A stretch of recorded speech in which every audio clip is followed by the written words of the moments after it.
Good morning student. आज हम standard 7 का हिंदी विषय पढ़ेंगे।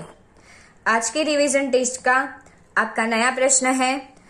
प्रश्नों के एक एक वाक्य में उत्तर दीजिए। आइए हम प्रश्न को पढ़ते हैं और उसके उत्तर को समझते हैं। पहला प्रश्न, गुब्बारे हवा में क्यों उड़ रहे हैं। अब हमने चित्र के संग संग इकाई देखी है, उसमें हमने पहला और दूसरा दो चित्र देखा था, यानी कि टायर फटने के पहले का चित्र और टायर फटने के बाद क्या हुआ था वो दोनों चित्र देखे हैं और उनके बारे में लिखा था। तो गुब्बारे हवा में क्यों उड़ रहे हैं, क्योंकि गुब्बारे लेकर खड़ा था, वो हमने देखा था पहले चित्र में। तो उसका उत्तर लिखना है। उत्तर लिखेंगे गुब्बारे हवा में उड़ रहे हैं क्योंकि उनमें गैस भरी हुई है। आगे का प्रश्न है, ट्यूब में हवा कब और क्यों भरी जाती है। क्यों भरी जाती है वो लिखना है।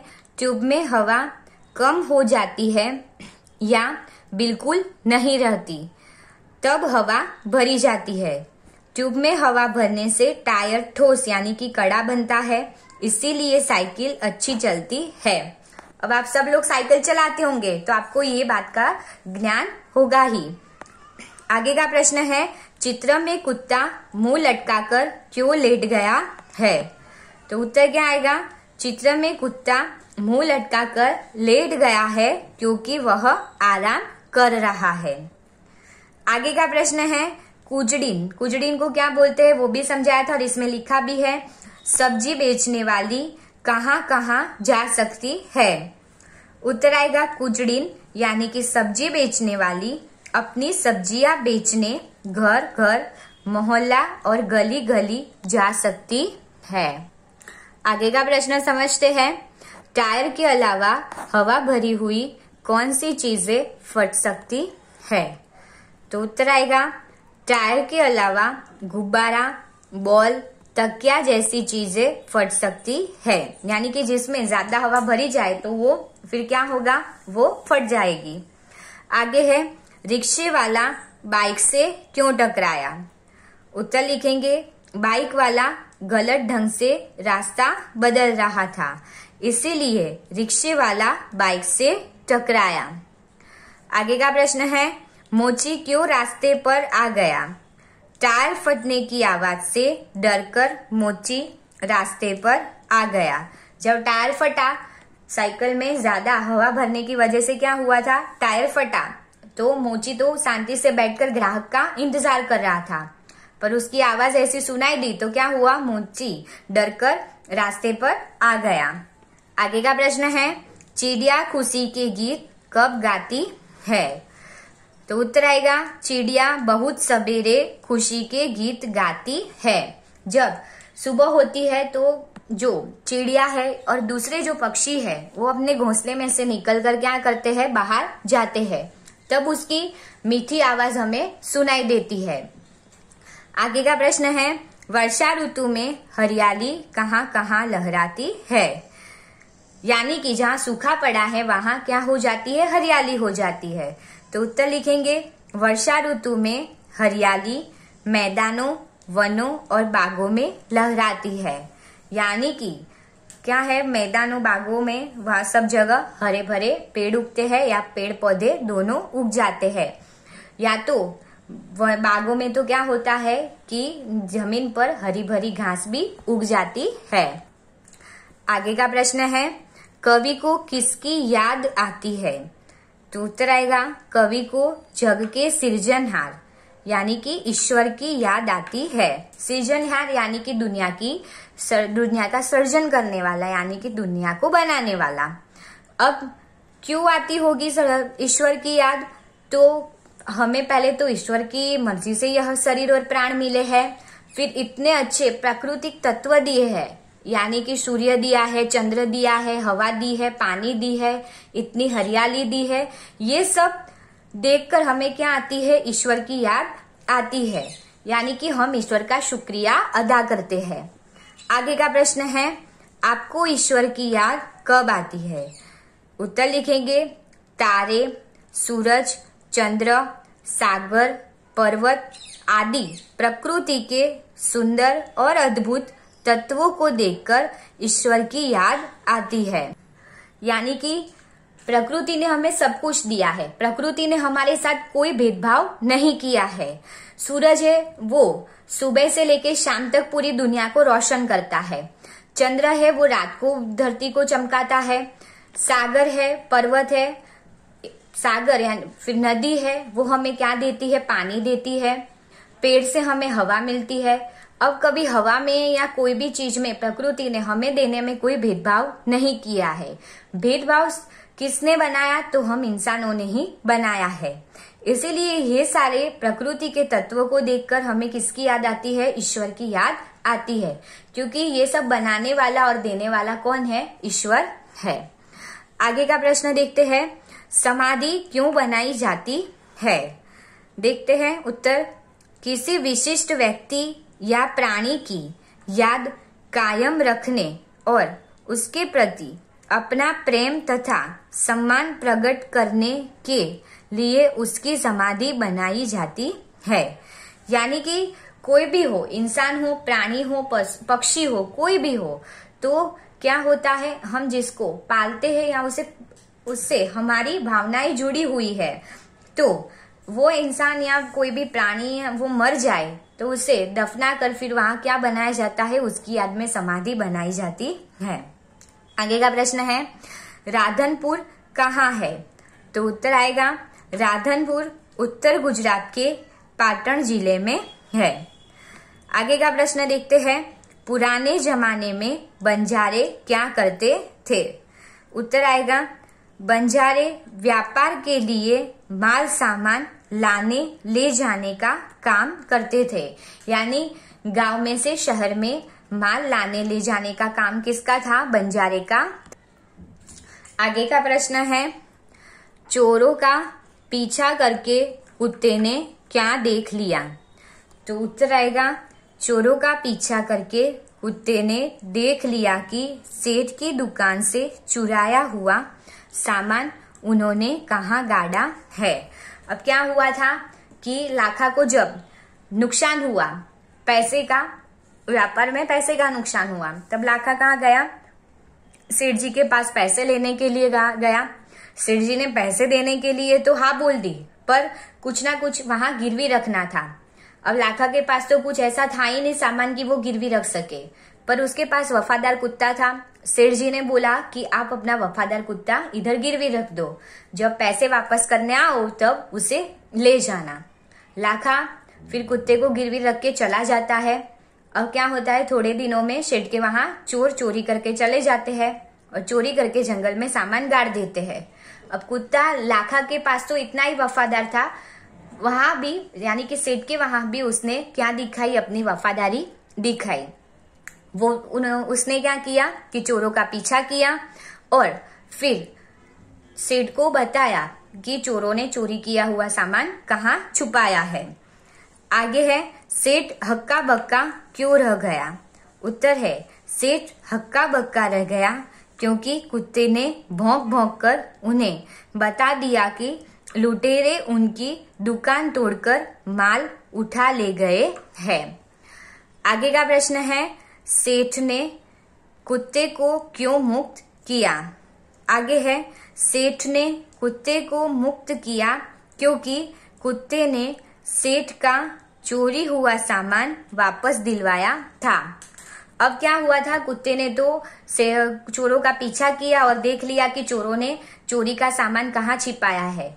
फिर वो वापस आता है और सेठ जी को मुंह से धोती खींचकर और भौंक भौंक कर वहां ले जाता है जहां चोरों ने सामान छिपाया था। इस तरह चोरी किया हुआ सामान का पता कुत्ता बता देता है और सेठ को अपना सारा सामान मिल जाता है। इस बात से सेठ जी खुश होते हैं और लाखा के कुत्ते को मुक्त करते हैं, यानी कि छोड़ देते हैं। आगे का प्रश्न है, लाखा ने अपने कुत्ते की समाधि क्यों बनवाई। उत्तर है, लाखा ने बिना सोचे समझे कुत्ते पर लाठी का प्रहार किया था, इसलिए कुत्ते की मौत हो गई थी। इसी प्रायश्चित के लिए लाखा ने कुत्ते की समाधि बनवाई। अब क्या होता है, सेठ जी तो कुत्ते को मुक्त कर देते हैं। अब कुत्ता भी खुश हो जाता है, उसे भी ऐसा था मन में कि मैं अपने मालिक से मिलूंगा। अब दूसरी तरफ लाखा को भी व्यापार में बहुत अच्छा फायदा हुआ, यानी कि प्रॉफिट हुआ। तो लाखा ने खूब सारे पैसे कमाए। तो वो सेठ जी को पैसे वापस करने आ रहा था। जैसे ही उसने देखा कि रास्ते में से कुत्ता सामने से भाग के आ रहा है, तब उसने मन ही मन सोचा कि ये कुत्ता वहां से भागकर आ गया है। अब उसने मेरी जबान काट ली, यानी कि मैंने जो सेठ जी को वचन दिया था वो मैं पूरा नहीं कर सका। तो वो कुत्ते के लाठी का प्रहार करता है, यानी कि लकड़ी का है वो उस पर लकड़ी है उस पर मारता है। कुत्ता लकड़ी लगने की वजह से क्या हो जाता है, मर जाता है। फिर कुत्ते के गले में एक चिट्ठी बंधी हुई होती है, वो लाखा पढ़ता है। तब उसे पता चलता है कि कुत्ते ने वहां भी वफादारी निभाई थी और चोरों ने जो सामान चोरी किया था वो सेठ जी को वापस दिलवाया था। यह सब देखकर और खुश होकर सेठ जी ने कुत्ते को मुक्त किया था। अब लाखा ने तो बिना सोचे समझे ही क्या किया था कि कुत्ते को मार डाला था। अब उसे पछतावा हुआ कि उसने कुत्ते की वफादारी का ऐसा इनाम दिया। फिर क्या करता है लाखा, पछतावे के तौर पर कुत्ते की समाधि बनवाता है। फिर से समझते उत्तर। लाखा ने बिना सोचे समझे कुत्ते पर लाठी का प्रहार किया था, इसीलिए कुत्ते की मौत हो गई थी। इसी प्रायश्चित या पछतावे के लिए लाखा ने कुत्ते की समाधि बनवाई। आगे का प्रश्न है, मनुष्य स्वयं को क्या समझता है? उत्तर आएगा, मनुष्य स्वयं को गुणों की खान समझता है, यानी मनुष्य को ऐसा लगता है कि इस पृथ्वी पर सबसे समझदार कोई भी है तो वो कौन है, मनुष्य है। आगे का प्रश्न है, फूल तोड़ने वाले सज्जन ने अपनी शर्म मिटाने के लिए क्या कहा? क्या कहा था? फूल तोड़ने वाले सज्जन ने अपनी शर्म मिटाने के लिए कहा कि यह फूल मैं पूजा के लिए तोड़ रहा हूँ। अब क्या हुआ था, सज्जन ने एक पार्क में पौधे लगाए, उसमें थोड़े दिनों बाद क्या आया था, फूल आए थे। अब सज्जन को, और वहां पार्क में क्या हुआ, सब लोग वॉक करने यानी कि चलने के लिए आते थे और वहां बैठने के लिए आते थे। अब सज्जन को लगा कि ये पौधे में जो फूल आए हैं वो लोग तोड़कर ले जाएंगे, इस बात का डर लगा। तो उन्होंने क्या किया, एक बोर्ड यानी कि एक तख्ती लगा दी और लिखा था कि फूल तोड़ना मना है। सब लोगों ने इस बात का पालन किया और कोई वहां से फूल नहीं तोड़ रहा था। पर एक दिन सुबह जो सज्जन ने वो बोर्ड यानी कि तख्ती लगाई थी, वही सज्जन फूल तोड़ रहा था। सबने ये देखा तो सज्जन ने क्या कहा, हंसते हुए और अपनी शर्म से झुके हुए सिर से, कि मैं ये सारे फूल पूजा के लिए तोड़ रहा हूँ। यानी कि उन्होंने जो बात का पालन करने के लिए बोला था वो बात का पालन उन्होंने नहीं किया। आगे का प्रश्न है, बस कंडक्टर ने यात्री को क्या करने से मना किया? क्या करने से मना किया था? बस कंडक्टर ने यात्री को धूम्रपान यानी कि स्मोकिंग करने से मना किया। आगे का प्रश्न है, कंडक्टर के अनुसार बस में धूम्रपान का निषेध किसके लिए है, किसके लिए नहीं? देखते हैं उत्तर। कंडक्टर के अनुसार बस में धूम्रपान का निषेध यात्रियों के लिए है, ड्राइवर और कंडक्टर के लिए नहीं। आगे का प्रश्न है, दुकानदार ने अपने बेटे के प्रति क्या पक्षपात किया? उत्तर देखते हैं। दुकानदार ने ग्राहक को दुकान के सामने स्कूटर खड़ा करने से मना किया, अपने बेटे को मना नहीं किया। जब ग्राहक था वो दुकान में सामान लेने गया था, तब उसने क्या किया कि दुकान के सामने स्कूटर खड़ा कर दिया। तो दुकानदार ने मना किया कि जहां स्कूटर पार्क करने की जगह है वहां आप पार्क करके आओ और फिर इधर दुकान में आओ। तो जो ग्राहक था वो उनकी बात मान लेता है और जहां पार्किंग यानी कि स्कूटर रखने की जगह थी वहां रख के आता है। उसके थोड़ी ही देर बाद क्या होता है, दुकानदार का बेटा आता है, दुकान के सामने स्कूटर खड़ा कर देता है, फिर भी दुकानदार है उसे कुछ नहीं बोलता। ये सब वो ग्राहक देख लेता है, इसीलिए दुकानदार से पूछता है कि आपने मुझे खड़ा करने से मना कर दिया स्कूटर, और इसको स्कूटर खड़ा करने दे रहे हो, उसे क्यों आपने कुछ नहीं बोला। तब दुकानदार क्या बोलता है कि वो मेरा बेटा है इसीलिए। यानी कि दुकानदार ने क्या किया कि ग्राहक और बेटे के बीच में पक्षपात किया, यानी कि उसकी भी जो कथनी और करनी थी दोनों में क्या हो गया, अंतर आ गया। आगे का प्रश्न देखते हैं। मकान मालिक क्यों हंसने लगा।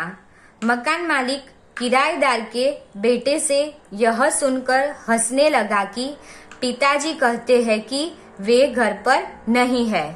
यानी कि क्या हुआ, मकान मालिक है वो किराया लेने जाता है, तो जो किराएदार था वो खिड़की में से देख लेता है कि ये किराया मांगने आया है, तो वो बच्चे को सिखाकर बाहर भेजता है, और बच्चा भी ऐसा ही बोल कि ये सब मेरे पिताजी ने कहा है कि वो इस वक्त घर पे नहीं है।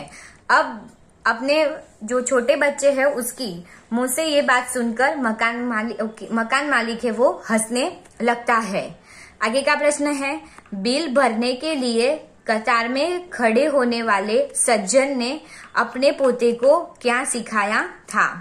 क्या सिखाया था, बिल भरने के लिए कतार में खड़े होने वाले सज्जन ने अपने पोते को सिखाया था कि कोई भी काम गलत ढंग से नहीं करना चाहिए, यानी कि सदा अपनी बारी की प्रतीक्षा करनी चाहिए, कभी भी भ्रष्टाचार या बीच में ऐसे ही कोई भी काम जाकर कोई भी काम नहीं करना चाहिए। फिर भी वो सज्जन क्या करता है, बिल जमा करने जाता है तो कोई जान पहचान वालों को देखकर अपना बिल दे देता है, नहीं वो लाइन में खड़ा रहता या ना अपनी बारी की प्रतीक्षा करता है।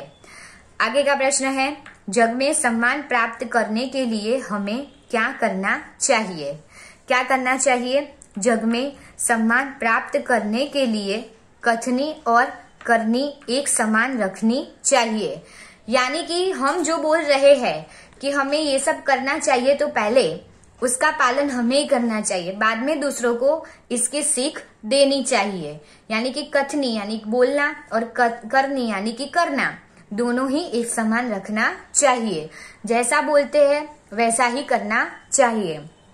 स्टूडेंट, मुझे आशा है कि आप लोगों ने रिवीजन टेस्ट का प्रश्नों के उत्तर एक वाक्य में लिखे वाला प्रश्न ध्यानपूर्वक सुना होगा और समझा होगा। Thank you.